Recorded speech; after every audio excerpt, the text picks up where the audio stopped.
오늘 우리에게 주신 하나님의 말씀은 출애굽기 19장 1절에서 6절 말씀입니다.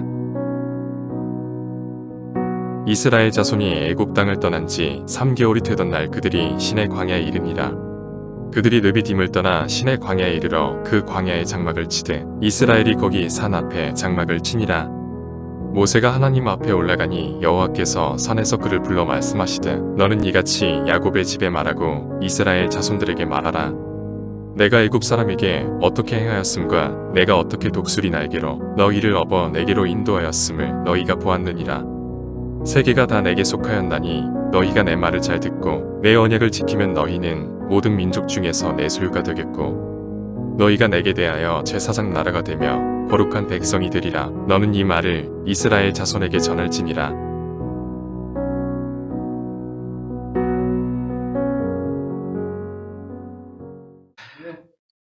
이스라엘 백성들은 3개월 만에 시내 광야에 도착했습니다. 그들은 미천하게 태어났고 노예의 자손으로 태어났고 그들의 일상은 변함이 없는 고통과 슬픔의 일상이었습니다. 그러나 하나님께서 그들을 오늘 4절, 본문 4절에 본 것과 같이 업어서 인도하였다. 그들을 업어서 인도하였다. 여러분, 업어서 인도하였다라는 표현은 한국인 정서에는 잘 맞는 것 같습니다. 우리 어렸을 때 어머니들이 아이들을 포대기에 감싸서 업어서 키웠죠. 지금은 뭐 유모차가 많이 발달되어 있지만, 그래서 업었다라는 표현은 단순하게 어떤 상황을 설명하는 것이 아니고 사실은 하나님께서 지금 하나님 자녀들을, 이스라엘 백성들을 어떤 감정을 가지고 대하시는지를 지금 설명해 주고 있습니다. 그런데 이렇게 이제 업어서 소위 말해서 하나님으로부터 출생하게 된 죄악 가운데 태어났지만 하나님께서 업은 하나님의 이 자녀들을 이제 하나님께서 하나님이 원하시는 곳으로 인도하기를 원하시는데 하나님께서 원하시는 곳은 소위 성경에서 말하는 주님께서 친히 말씀하신 젖과 꿀이 흐르는 땅입니다. 풍요와 부요의 땅이죠. 여러분 이런 생각 한번 안 해보셨습니까?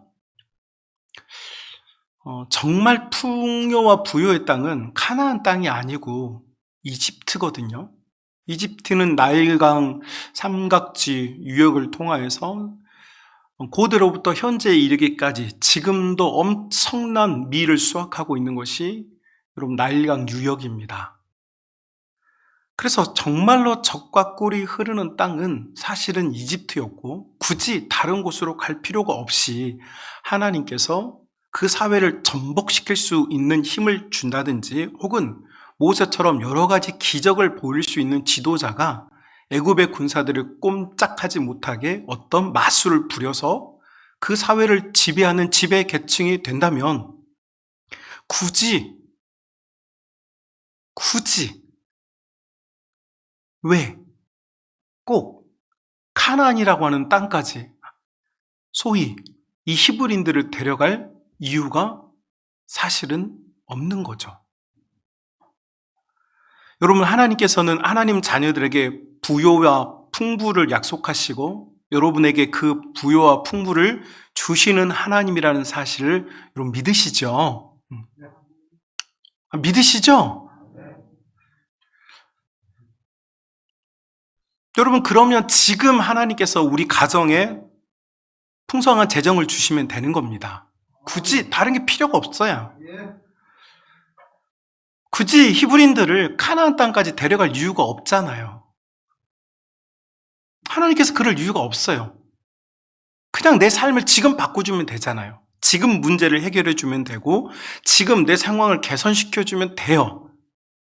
내가 원하는 것을 하나님이 이루어주면 돼요. 모든 인류는 풍부와 부요를 원해요. 그래서 그냥 지금 내가 있는 집에서 이집트에서 풍부해지면 돼요. 그런데 하나님은 그렇게 하지 않으셨어요. 왜 지금 우리 가정, 내가 살고 있는 이 터전에서 왜 나는 하나님께서 성경에서 약속한 그 수많은 부와 명성과 풍부와 부요를 소유하지 못하는가? 저는 우리가 이 질문을 해봐야 한다고 생각합니다. 여러분, 저는 제가 지금까지 만난 수많은 사람들 중에서 정말 엄청난 부를 소유한 사람, 10,000명 중에 한 사람? 대다수의 8, 90%의 사람들은 적정한 수준의 부도 없어서 여러 가지 걱정하고 염려하면서 자녀들을 어떻게 키울지, 아파트 대출금을 어떻게 갚을지, 내 사업장을 어떻게 하면 좋을지라는 고민을 하면서 사는 것을 수없이 지켜보며 살았습니다.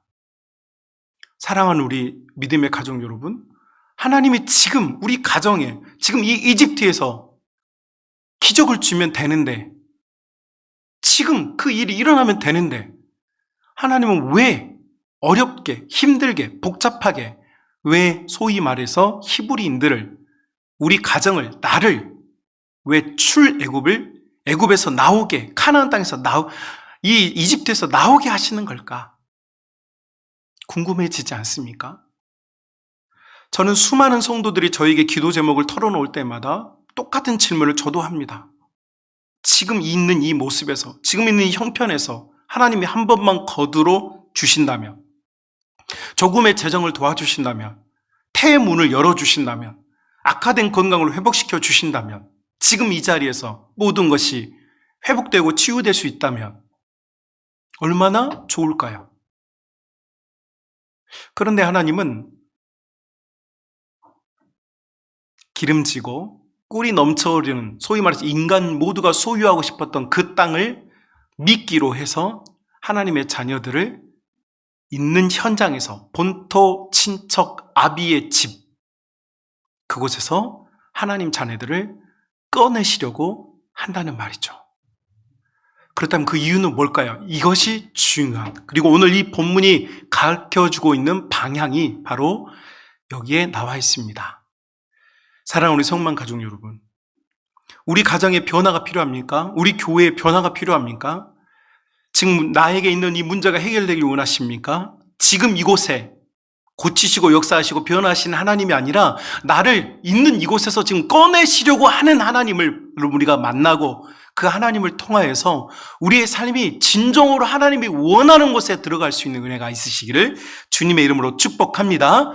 자, 하나님께서 꺼내오신 히브리인들이 광야에서 3개월 동안 행군을 했고 시내산 앞에 멈추었습니다. 시내산 앞에서 멈춘 하나님께서 모세를 시내산으로 부르십니다. 부르시고 오늘 본문에 보니까 하나님께서 이 히브리인들이 가져야 될 근원적인 정체성, 아이덴티티에 대한 이야기를 합니다. 얘들아, 내가 너희를 업었다. 다시 말하면 내가 너희를 사는 길로, 살 수 있는 길로, 너희가 정말로 살아나는 길로 내가 너희를 꺼냈다. 그런데 이 꺼낸 것은 이유가 있다. 단순히 경작이 잘 되는 땅, 소가 기름 젖이는 땅으로 너희를 데려가려고 하는 것이 아니고, 그것은 그 땅에서 밟고 있는 삶의 터전일 뿐이고, 그 기름짐과 그 부요를 가지고 너희가 어떻게 살아야 하는지를 내가 너희에게 알려주려고 한다. 소위 말해서 하나님 자녀들의 근본적인 이 스피릿에 대한 이야기를 하나님께서 오늘 본문에서 말해주고 있어요. 사랑하는 우리 믿음의 가족 여러분, 이 본문을 여러분이 오늘 깨달아서 여러분의 인생의 좌표로 설정을 하시고 이 좌표를 따라 여러분들이 쫓아간다면, 여러분 이 땅의 기름짐과 풍성이 다가 아니라 우리가 정말 어떻게 가치 있는 인생을 살게 될 것인가를 발견하고 그렇게 살아낼 수 있는 복된 믿음의 가족들이 다 될 수 있기를 주님의 이름으로 축복합니다. 자, 하나님은 우리에게 이렇게 3가지로 말씀하십니다. 첫 번째, 오늘 본문에 이렇게 되어 있습니다. 여러분 본문을 보실까요? 5절에 보면 세계가 다 내게 속하였노니 너희가 내 말을 듣고 내 언약을 지키면 너희는 모든 민족 중에 뭐가 된다고 말합니까? 나의 소유가 되고, 나의 소유라는 말은 하나님의 소유라는 말이 되겠죠. 여러분, 사람이 자기가 어디에 소속되고 소유되어 있는지를 아는 것은 굉장히 중요한 이야기입니다. 여러분이 원해서 이 대한민국에 태어난 것도 아니고, 여러분이 원해서 여러분 부모님의 슬하에서 태어난 것도 아니고, 여러분이 원해서 여러분의 성씨를 가진 것도 아닙니다. 여러분이 택한 건 아무것도 없어요. 더 흥미로운 것은 이 대한민국이 여러분을 불렀습니까? 여러분, 이 광주가 여러분을 넌 꼭 여기서 태어나야 돼 라고 요청했습니까? 아니죠. 이것을 설명할 수 있는 유일한 방법은 우리의 귀에 익숙한 단어로 운명이라고 할 수 있습니다.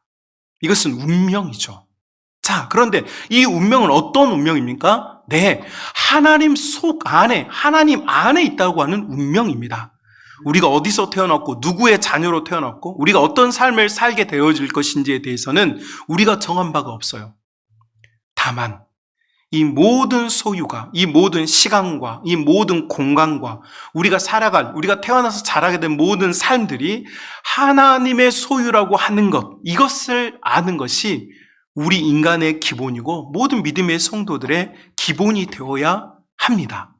여러분, 요한복음 10장 14절에 보면 예수님께서 이런 표현을 하세요. 양들도 자기 주인을 안다. 양들도 자기 주인을 안다. 말하지 못하는 짐승도 자신을 푸른 초장, 쉴만한 물가로 인도하고 늑대와 여러 가지 곰들의 위협 속에서 구출하고 도와주는 존재. 그 존재가 자기 목자라는 것을 안다. 그래서 자기 목자의 음성을 안다. 수많은 목자들이 자기의 곁을 지나가고 수많은 소리들이 있어도 양은 자기 주인이 누군지를 알아서 자기 목자의 음성을 듣고 따라간다. 여러분, 하나님께서 이사야의 입을 통하여서 이런 말씀하셨어요. 양들도 자기 목자의 음성을 알고 염소들도 자기를 치는 목동들의 음성을 알지만 내 자녀들은 나의 음성을 듣지도 아니하고 깨닫지도 아니하고 거부하고 있다.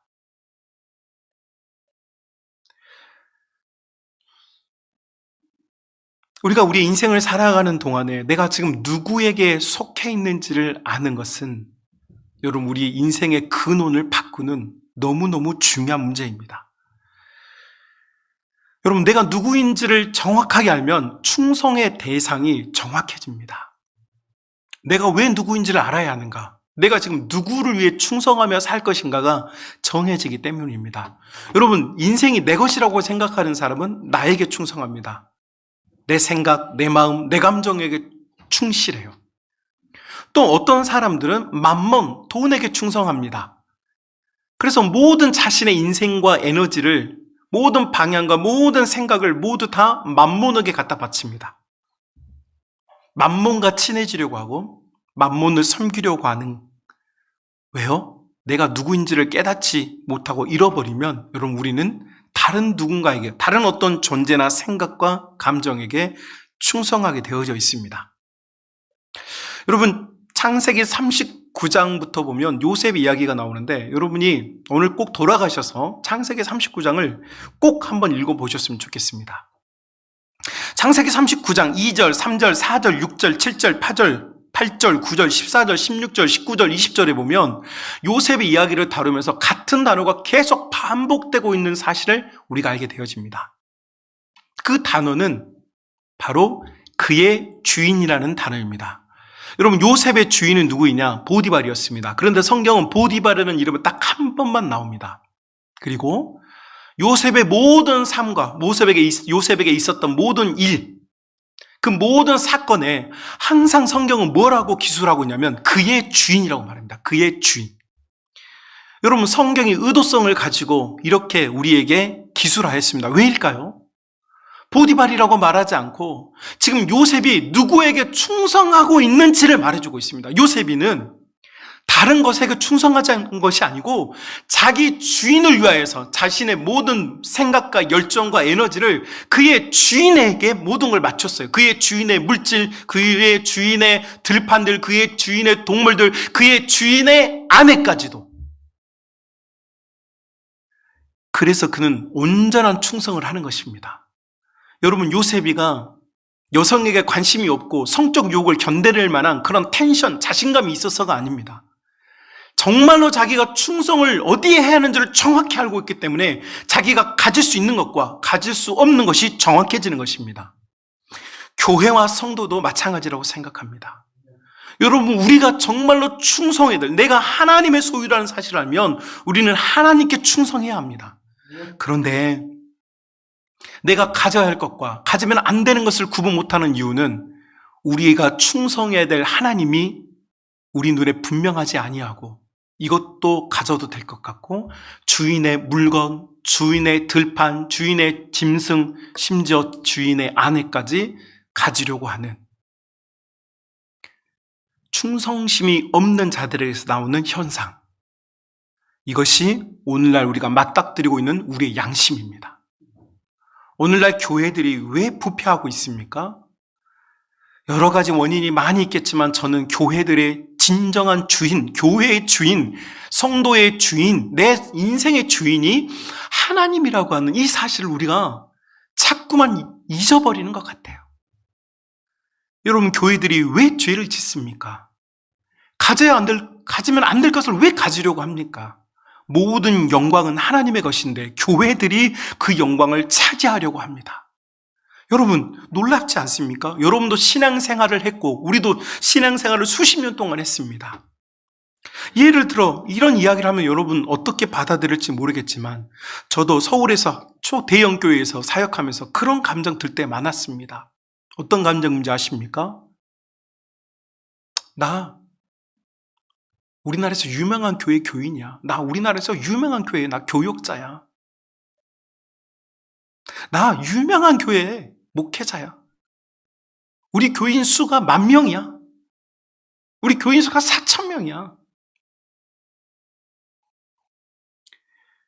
여러분, 우리는 우리 자신도 모르게 우리가 누구에게 충성해야 하며 모든 영광이 누구에게 돌아가는지를 상실해버리고 우리가 얼마나 커졌는지, 우리의 이름이 얼마나 많이 알려졌는지, 우리가 얼마나 유명인이 되었는지를 우리는 자랑하고 싶어 하게 되었습니다. 왜일까요? 교회가, 성도가 하나님의 것이라고 하는 그 본분, 하나님의 소유라고 하는 그 본분을 우리가 자꾸 잊어버리기 때문이죠. 사랑하는 우리 성망 믿음의 가족 여러분, 우리는 하나님의 소유이고 우리가 분명한 하나님의 소유가 되었다는 사실이 분명할 때 우리는 오직 한 분에게 충성하게 될 줄로 믿습니다. 그 믿음이 여러분 안에서 분명해질 수 있기를 주님의 이름으로 축복합니다. 두 번째는 이렇게 본문 6절에서 말하고 있습니다. 6절, 너희가 내게 대하여 무엇이 됩니까? 제사장 나라가 되며, 이렇게 됐습니다. 제사장 나라가 되며. 여러분, 하나님께서 소유 삼아서 부르셨다면, 우리가 하나님께 충성해야 된다면 어떤 충성을 할 것이냐? 그것은 바로 하나님께 대하여 제사장의 나라가 되는 것입니다. 여러분, 제사장의 역할은 통로입니다. 통로. 여러분, 만약에 하나님이 없다면 제사장이 있을 필요가 있어요, 없어요? 없어요. 또 하나님과 나만 있고 민족과 백성과 방언, 사람들이 없다면 제사장이 있을 이유가 없어요? 있어요, 없어요? 없지요, 여러분. 제사장은 통로이고, 여러분, 중간 관계에 존재하는 이 모든 상황 가운데서 중재하는 중재 역할을 하는 것이 제사장입니다. 그래서 여러분, 성도와 교회는 세상과 하나님 사이에 무엇이라고요? 통로입니다. 통로. 제사장이에요.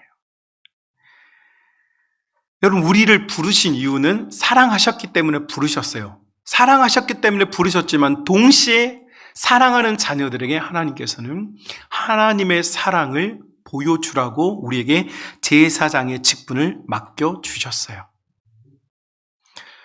여러분, 우리가 제사장의 삶을 사는 것, 하나님의 통로로서의 삶을 산다는 것은 어떤 것을 의미하는 것일까? 여러분, 다윗의 이야기 중에 여러분께서 다윗 하면 떠오르는 에피소드가 많이 있겠지만 저는 늘 다윗 하면 떠오르는 사건이 있습니다. 다윗이 자라는 곳은 베들레헴입니다. 태어나서 자란 고향이 베들레헴이에요. 그런데 다윗이 왕이 되고 예루살렘에 기거하고 있을 때에 블레셋 사람들이 베들레헴에 쳐들어왔고 베들레헴을 함락시켰습니다. 이제 이스라엘의 군대가 무장을 하고 이 베들레헴을 탈환하기 위하여서 다윗이 앞장서서 전쟁터로 나갑니다. 그런데 이렇게 산 어기 즈음에서 다윗이 다 보니까 자기가 살던 고향 베들레헴이 보여요. 그런데 이 다윗이 자기가 어렸을 때 양치기를 하면서 양들에게 물을 먹이고 그 광야에서 양치기를 하다 돌아와서 시원하게 벌컥벌컥 마셨던 단 꿀과 같았던 그 우물물이 생각이 났습니다. 그래서 다윗이 지나가는 말로, 명령이 아닌 지나가는 말로, 야, 저기 베들레헴, 저기 참 내가 목을 축이었던 아름다운 참 귀한 우물이 있는데 그 우물물 한번 마셔봤으면 좋겠다 라는 표현을 했습니다. 자, 그럴 때 여러분, 그 다윗의 곁에서 이 이야기를 듣고 있었던 세 명의 용사가 방패를 들고 칼을 차고 활을 어깨에 메고 말에 타서 흥번지를 일으키면서 달려나가기 시작합니다. 한밤중에 스파이처럼 야음을 타서 간 게 아니에요. 대낮에 말을 달려서 세 명의 용사가 이런 베들레헴 성을 향하여서 돌진합니다. 그리고 놀랍게도 이 세 용사는 주둔하고 있었던 블레셋 군사들을 물리치면서 그곳에 있는 우물가에 도착했고 그곳에서 물을 떠서 다윗에게로 돌아왔습니다. 자, 여러분 이 장면을 보면서 우리는 두 가지를 상상해야 합니다. 첫 번째, 세 용사가 정말 몸 상처 없이 머리카락 상하지 아니하고 올 수 있었을까요? 그들은 영화에서 보는 슈퍼 히어로들이 아닙니다. 평범한 인간들이고 사람들이죠. 블레셋 군대는 당시에 철검을 가진 군대였고 이스라엘의 군대는 다윗과 사울과 요나단만이 철검을 가지고 있었고 그 철검을 다윗이 가지고 있어서, 다시 말하면 블레셋은 고도로 발달된 첨단 무기로 무장하고 있었고 다윗의 군대는 청동기 문명, 여러분 철검과 청동기가 부딪히면 반드시 동은 철에 의해서 쪼개지게 되어 있어요. 그런데도 세 용사는 들판을 달려 블레셋 사람들과 수많은 칼이 부딪히고 검이 휘날리고 방패와 활을 꺼내어 쏘면서 그곳에서 몸이 상하고 활에 맞으면서도 베들레헴 물가에서 물을 떠와서 그리고 다시 다윗이 있는 이스라엘 진영지까지 오게 되었습니다. 여러분, 처음에는 블레셋 군대가 당황했겠죠. 세 명이서 쳐들어오니까. 하지만 떠날 때는 어땠을까요? 반드시 죽이고 싶은 욕심을 가지고 얼마나 추격을 했겠습니까? 세 용사가 이렇게 피를 흘리면서 떠온 그 물, 다윗이 그 물을 마시지 아니하고 여호와의 제단 앞에 이 물을 쏟아요. 그런데 이 물은 핏물이에요. 세 용사의 핏물. 세 용사가 그 물을 뜨는 동안, 여러분 오늘날처럼 수도꼭지에서 물이 나오는 게 아니잖아요. 그 깊은 우물물에서 물을 뜨는 동안 세 용사가 얼마나 많은 칼과 활을 맞았을지 상상해 보십시오. 그래서 다윗이 눈물을 머금고 그 핏물을 여호와의 제단에 부으면서 하나님께 제사를 드리고 하나님의 자녀들이, 하나님의 군대가 베들레헴에 들어가 블레셋을 진멸합니다. 사랑하는 우리 믿음의 가족 여러분, 제가 이 내러티브로 여러분과 공유하는 이유가 있습니다. 우리가 제사장의 역할을 한다는 건 뭘까? 우리가 하나님을 대변해서 뭔가를 한다는 건 뭘까? 여러분, 다윗은 명령하지 않았습니다. 가서 물 떠와! 진격! 가서 우리 빨리 가서 저 물을 이겨서 저 물을 마시자! 하지 않았어요. 다윗의 입에서 은연중 나온 그 한마디에 세 명의 용사는 목숨을 걸었습니다. 제사장의 역할을 한다는 것은 무엇일까요? 예쁜 옷을 입고 치장을 잘하고 찬양팀들이 예쁜 옷을 입고 손을 예쁘게 들고 마이크를 예쁘게 모아서 노래를 부르는 것, 아름다운 합주를 이루고 좋은 밴드를 가지고 멋있는 목회자가 멋들어진 말을 하는 것. 여러분, 이것은 지극히 점과 같은 일부일 뿐입니다. 이것은 전부가 되어서도 안 되고 전부가 아닙니다. 제사장의 역할을 한다는 것은 여러분 이사야서 6장에서 주님께서 물으십니다. 내가 누구를 보낼까? 내가 누구를 보낼까? 그리고 또 누가 나를 위해서 갈 수 있을까라고 묻습니다. 여러분 다윗이 했던 질문과 같은 질문이죠. 제사장의 역할을 한다는 것은 우리 주님이 지금 어떤 마음이 있는지, 그분이 지금 어떤 생각을 하시는지 관심을 가지고 그분이 하고자 하는 일에 몰두하는 것, 이것이 제사장의 역할을 감당하는 것입니다. 여러분 우리가 예쁘게 모여서 예쁜 예배를 드리는 것이 제사장의 역할이 아니요, 이것도 포함이 되어 있어요. 그러나 이게 전부가 아니고 우리 주님이 지금 그분의 눈이 어디를 향하고 있는지, 그분이 지금 뭘 하고 싶어 하는지에 대해서 알고 있는 것, 그리고 깨닫고 있는 것, 그리고 그분의 음성에 경청하고 있는 것. 누가 이 물을 나에게 가져올까? 누가 저 죽어가는 영혼들을 구원할까? 누가 이 죽어가는 이 빛고울 광주가 저 이단과 사이비로 가득 차지고 오염되어지는 이 시대에 누가 빛이 되고 누가 소금이 되어 나의 영광을 다시 드러낼 것인가?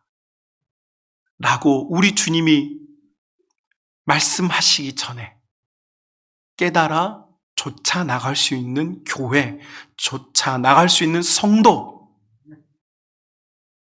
이것이 제사장의 역할입니다.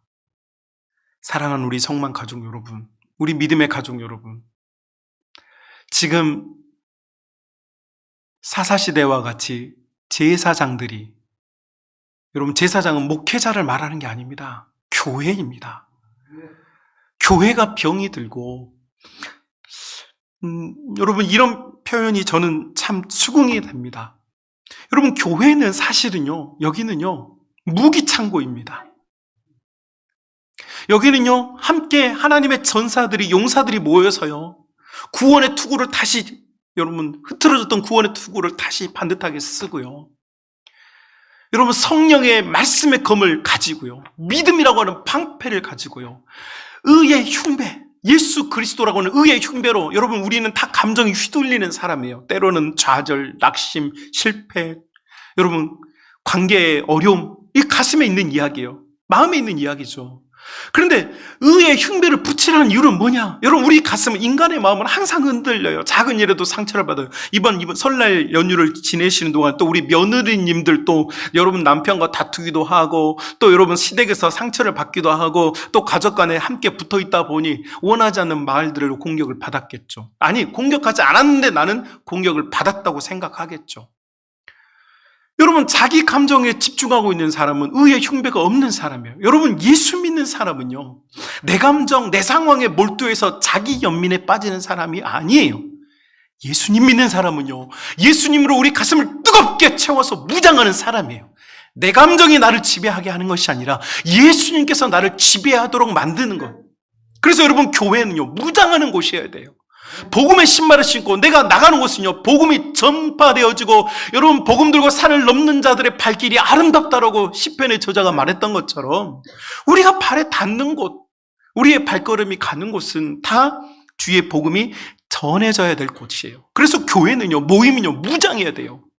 그런데 어느 날부터 교회들이요 무장은 하지 아니하고 병동이 되어버렸어요. 병원이 되었어요. 그래서 교회에 모이는 사람들이 다 뭐하고 있냐면, 아야 하나님 나 여기 아야 아파요. 하나님 아야 나 돈이 없어요. 하나님 아야 나 머리가 아파요. 하나님 아야 나 아기가 없어요. 하나님 아야 나 지금 어려워요.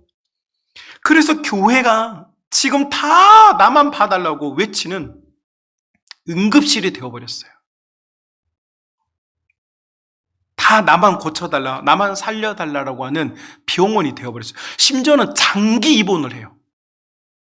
교회를 오랫동안 다녔고 오랫동안 신앙생활을 했는데 뛰쳐나갈 용기와 뛰쳐나갈 무장은 없고, 항상 교회 오면 병자 코스프레를 해요.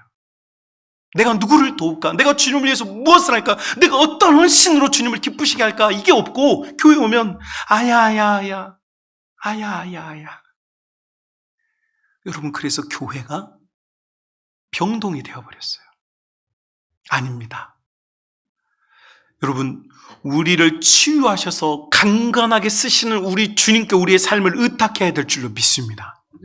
제사장이 교회가 교회다워지면요, 여러분, 우리가 가지고 있는 문제와 어려움, 혹은 감정의 싸움, 혹은 지리한 이 재정과의 싸움, 여러분, 하나님께서 이집트를 정권을 바꿔버리고 그 땅의 주인이 되게 하신 것이 아니라 하나님 자녀들을 꺼낸 이유는 그 과정에서 하나님을 만나라고 하는 거죠. 여러분, 우리가 많은 재정을 가지고 아무 걱정 없는 인생을 살면서 우리가 아무 생각 없이 가나안 땅에 들어가면 도대체 무슨 쓸모가 있다는 말입니까? 이집트에 있으나 가나안에 있으나 도대체 장소만 바뀌었을 뿐이지 도대체 뭐가 바뀌었다는 말입니까? 아무것도 바뀐 것이 없는데. 그래서 하나님께서는 가나안 땅을 바꾸신 게, 여러분, 이집트를 바꾸신 게 아니에요. 나를 바꾸기 위해서 하나님 꺼내셨어요. 나를 무엇으로요? 제사장으로 바꾸시기 위해서, 주님의 음성에 귀 기울이는 존재로 만들기 위하여서. 어떤 사람들은 이 코로나 시기가 안식이 되었다고 그래요. 쉼이 되었다고 그래요. 저는 그 말에 반대합니다. 여러분, 지금 우리는 안식이나 쉼을 가질 처지와 형편이 아니에요. 여러분, 우리 출애굽했어요. 본토 친척 아비의 집을 떠나는데 어디에 도대체 쉼이 있단 말이에요. 광야 어디에 도대체 안식이 있다는 말이에요. 여러분, 그런 건 없어요. 착각에서 벗어나야 합니다. 여러분, 이 어려운 시기에 우리는 더 무장해야 해요. 여러분, 이렇게 생각해보면 여러분 이해가 조금 더 쉬울 거라는 생각이 들었어요. 자, 여러분, 이 코로나 시기에 여러분의 목회자가 아이고 뭐 그냥 신방도 뭐 제대로 못하고 저 떡국 배달하면서도 성도들 얼굴 못 보고 다 문 앞에 걸어놓고 왔어요. 아유 좋네. 여러분, 어디 가서요 만나잖아요. 어떤 성도를 만나요.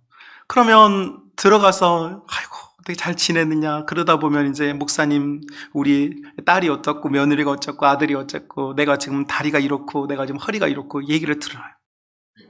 듣고 나면은 또 아이고 그랬냐고 또 해주고 또 기도해주고. 여러분, 그렇게 하면 기본 30분 금방 가요. 근데 받는 사람은 한 집이지만 이번처럼 떡국 40가정 배달하면 생각해 보십시오. 힘들어요. 그런데 안 만나니까 좋아요. 문 앞에 딱 걸어놓고 왔어요. 이런 식이라면 신방할 만하다. 그런데 여러분, 그게 정말 좋은 일입니까?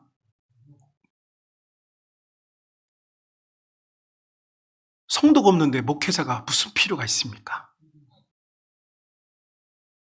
내 양이 없는데 목자 혼자 뭐 합니까? 살필 수 있는 양이 없는데 목자 혼자 들판에 막대기 들고 와 신난다 돌아다니면 어디다 쓸 데가 있습니까? 모을 수 없고 모여지지 않고 나태해지고 게을들 수 있는 얼마든지 상황이 되었지만 더 고삐를 단단히 쥐고 이런 시기일수록 더 말씀에 매진하자. 이런 시기일수록 더 기도에 매진하자.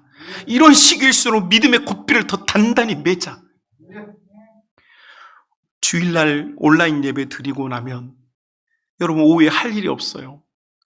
우리 교인들 주일 성수 진짜 잘했는데 이제 할 일 없으니까 슬슬 들판에 나가요. 슬슬 하우스에 나가고 슬슬 자기 일하기 시작하고 슬슬 가족들 데리고 이제 바람 쐬러 나가기 시작했어요. 아닙니다. 고삐를 다시 당기십시오. 여러분, 우리는 주님의 제사장들입니다. 주님의 제사장은 주님의 눈치를 봐야 합니다. 주님 앞에 준비되어지고 이 혹독한 시기에 교회에 와서 아야야 말하지 말고 무장해서 여러분 예배당 문을 열고 나갈 때에는 복음의 전사들, 십자가와 복음을 가지고 나아가는 믿음의 사람들이 되어야 될 줄로 믿습니다. 그래서 여러분, 이곳에 와서요 무장하는 게 뭡니까? 여러분의 감정, 여러분의 생각, 여러분 형편 다 주님께 쏟아 내려놓고, 주여, 내가 이 세상 영명과 겁정에 내가 함몰되는 인생이 아니라 내 인생, 내 모든 것 주님께 다 내려놓사오니 주께서 알아서 하시고 나는 주님의 용사되어 나아가리라. 나는 이 모든 걸 주님께 맡길 뿐이오니 주여, 나는 주님의 복음을 위해 살리라. 여러분, 이렇게 뛰쳐나가며 주께서 제사장들에게 마땅히 주어할 복되고 기름지며 아름다운 것을 주시며 이집트에 있으나 카나안에 있으나 주님이 주 되신 것을 인정하는 그 제사장을 통하여서 하나님께서 일하실 줄로 믿습니다. 자, 마지막 세 번째 6절에 보니까 너희가 내게 대하여 제사장 나라가 되며 거룩한 백성이 되리라 이렇게 말합니다. 세 번째 모티브는 거룩한 백성입니다. 여러분, 하나님의 자녀인데 이 하나님의 자녀가 거룩하다고 말합니다. 여러분, 우리가 거룩한 것, 교회가 거룩하고 성도가 거룩할 수 있는 것은요, 단연코 단 한 가지뿐입니다.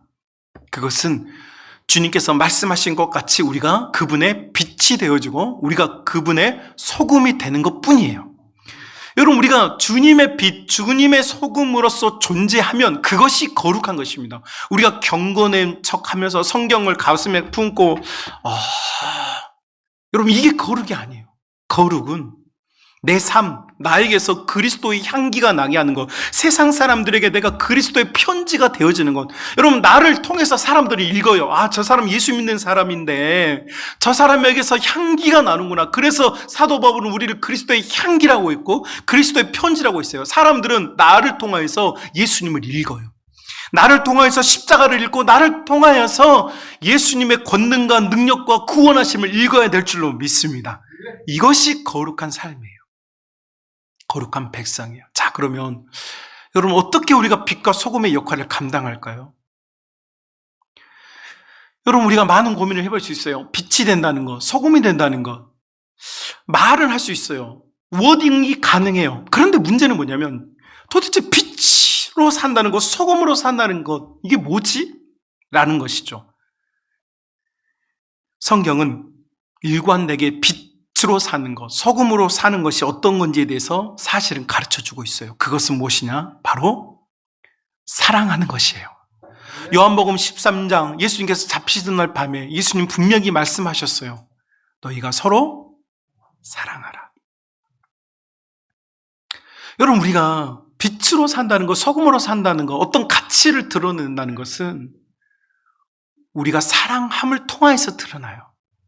우리끼리 사랑하는 것도 좋은 일이에요. 당연히 그렇게 해야 됩니다. 남편은 아내를 사랑해야 해요.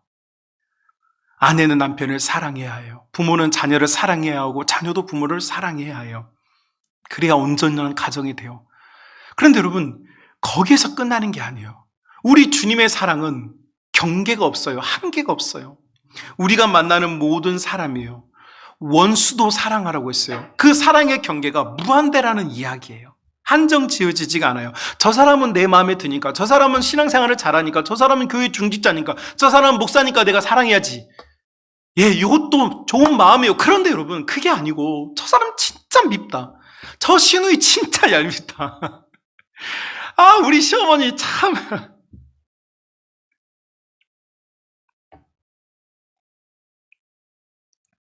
저 사람 진짜 꼴보기 싫다. 저 사람 내 직장 동료. 저 진상 고객 진짜 내 마음에 안 든다.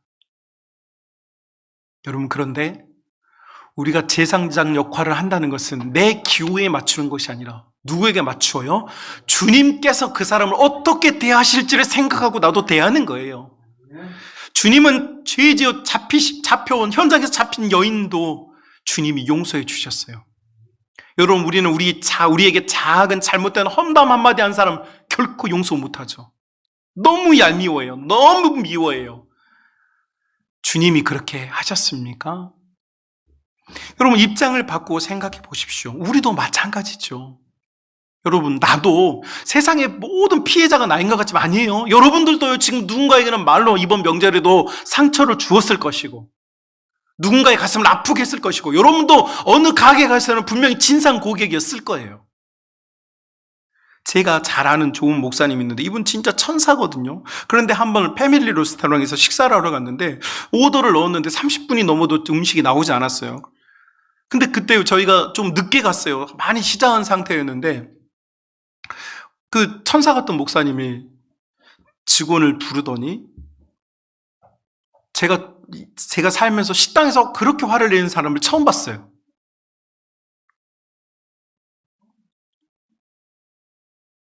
아니, 그 교회에서 천사 같은 사람이, 내가 알던 그 사람이 식당에서 음식이 30분 동안 나오지 않았다고 오더를 한 거냐, 주문을 한 거냐, 응?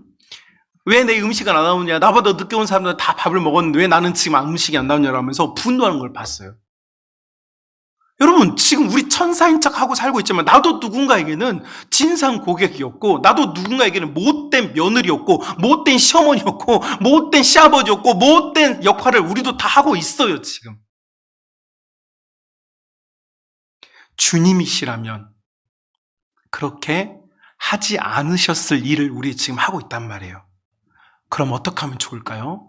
우리의 사랑의 경계를 정하지 않아야 돼요. 주님께서 지금도 나를 사랑해 주고 있듯이, 우리 사랑받을 만한 자격, 능력, 모습 갖추지 못하고 살잖아요.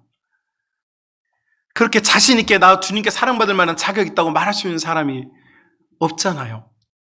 그런데 주님이 날 사랑한다는 정도는 우리 알고 있잖아요. 그럼 우리가 어떻게 해야 될까요? 거룩한 삶은 경계를 정하지 않는 사랑의 삶을 사는 것이에요.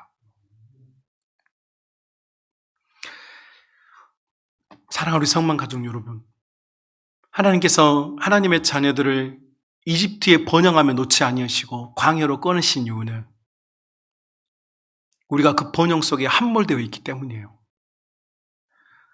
우리가 많은 부와 풍성과 꿀과 젖과 꿀이 흐르는 땅을 원하지만, 여러분, 우리가 진정으로 원해야 될 것은 젖과 꿀이 흐르는 땅, 풍성한 경제력, 많은 사람들이 바라보는 명예, 혹은 내 마음대로 움직이는 건강한 육체가 아니고 주님 뜻대로 주님이 원하시는 삶과 목표를 향해서 살 수 있는 자녀가 되는 것. 여러분, 이것이 우리의 진짜 모습이어야 할 줄로 믿습니다. 그래서 오늘 본문은요, 간단합니다. 하나님께서 나를 소유 삼으셨기 때문에 나는 그분에게 충성하는 겁니다. 그분에게 충성하는 방법은 그분의 비전인 제사장의 사명을 다하는 것입니다. 그분이 드러날 수 있도록, 그분이 나타날 수 있도록 그분에게 모든 마음과 생각을 쏟아놓는 것입니다. 그리고 그 가치는 언제 드러나느냐? 우리가 거룩한 삶 사는 것, 곧 빛과 소금의 삶, 사랑의 삶을 살 때에 그 제사장의 역할은 확연하게 드러나게 되어 있습니다. 사랑하는 우리 성만 가족 여러분, 하나님께서는 우리를 지금 광야로 부르셨습니다. 그리고 지금 우리가 내가 누구에게 속해 있으며 내가 그분의 제사장으로서 무엇을 해야 하며 어떤 삶을 살아야 하는지 알고 있다면, 사랑하는 우리 성만 가족 여러분, 지금 여기가 가나안입니다. 지금 여기가 복과 젖과 꿀이 흐르는 땅입니다, 여러분. 그리고 주님이 주신 것을 가지고 주님이 원하시는 일을 하며 주님의 군사답게 살 수 있는 것입니다. 어딘가에 가게 될, 언젠가는 가게 될, 죽어서 가는 나라가 아니라 지금 이곳이 하나님이 함께 하시는 곳, 하나님의 복음과 영광을 위해 사는 이곳, 이곳이 천국이요, 하나님의 나라요, 하나님 백성들의 삶인 줄로 믿습니다. 이것을 소유하고 이것을 쟁취하고 이것을 여러분이 가져서 여러분 평생을 사는 동안 여러분 이 분명한 복음을 가지고 살 수 있는 우리 성만의 가족들 다 살 수 있기를 주님의 이름으로 축복합니다.